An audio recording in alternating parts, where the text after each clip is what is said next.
Morning of day 3. Just woke up. Skies are pretty bad. The skies are pretty bad. It rained a little bit. And there's a little bit of wind too last night. Not sure if what's going on. I guess I'm gonna try to take a shower today here. The guy offered it, so Ken said I can take a shower. Do that. Hope it doesn't.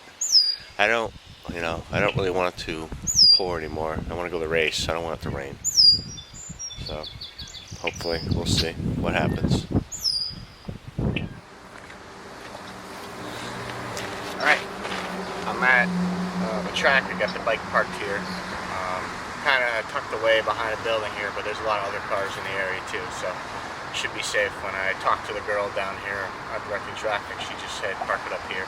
So the camera's actually resting on the guy's bike that's parked here right by me. There's a bunch of cars in there. I came over the bridge. I went the wrong way. I saw a bunch of guys standing out there doing traffic directions, so I just said, hey, which way do I go? And they pointed me this way, and I'm gonna go grab a cab and get to the track.